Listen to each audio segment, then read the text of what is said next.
So the book that I chose for this week actually doesn't have the letter Q in it, but it does have something to do with the letter Q. What do you do with an idea? And it's because of this that I chose that book. Do you remember what that was called? It's a question mark. So we need to find out an answer to this. What do you do with an idea? It's written by Kobe Yamada, illustrated by May Bessem. So May Bessem did the pictures.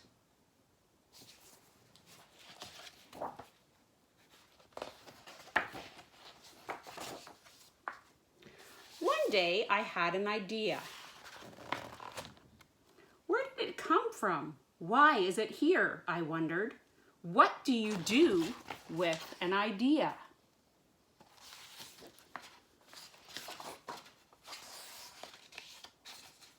At first, I didn't think much of it. It seemed kind of strange and fragile. I didn't know what to do with it, so I just walked away from it. I acted like it didn't belong to me. I know the boys and girls in our class have lots of great ideas. But it followed me.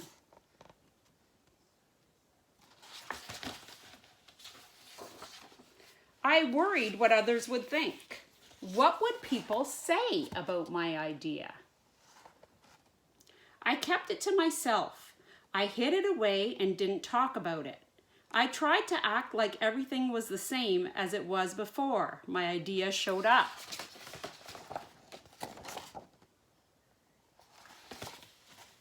I'm noticing not a lot of color in the pictures except for here. But there was something magical about my idea. I had to admit it.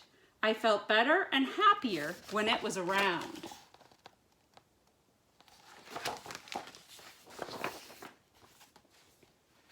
It wanted food.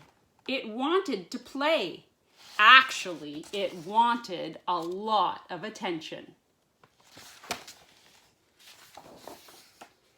It grew bigger, and we became friends.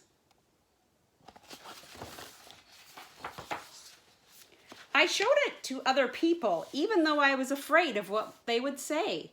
I was afraid that if people saw it, they would laugh at it. I was afraid they would think it was silly. I would hope not. And many of them did. They said it was no good. They said it was too weird. They said it was a waste of time and that it would never become anything.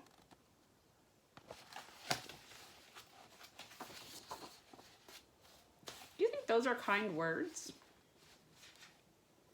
And at first, I believed them. I actually thought about giving up on my idea. I almost listened to them.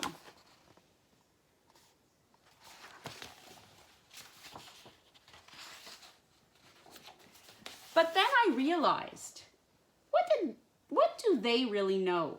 This is my idea, I thought. No one knows it like I do. And it's okay if it's different and weird and maybe a little crazy. I decided to protect it, to care for it. I fed it good food. I worked with it. I played with it. But most of all, I gave it my attention.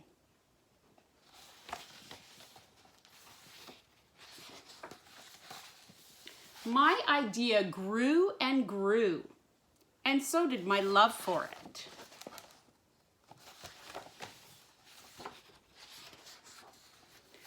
I built it a new house, one with an open roof where it could look up at the stars, a place where it could be safe to dream.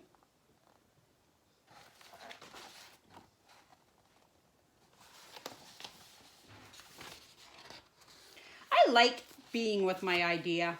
It made me feel more alive, like I could do anything. It encouraged me to think big and then to think bigger. It shared its secrets with me. It showed me how to walk on my hands.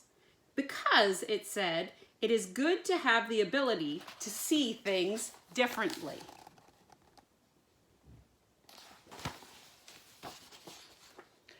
couldn't imagine my life without it.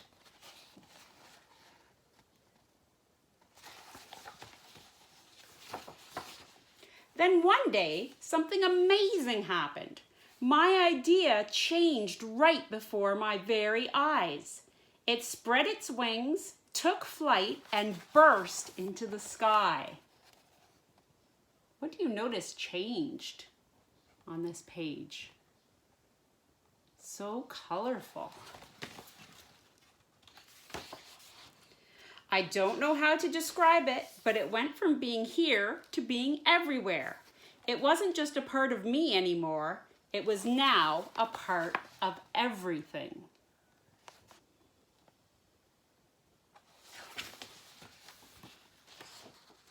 And then I realized what you do with an idea. You change the world.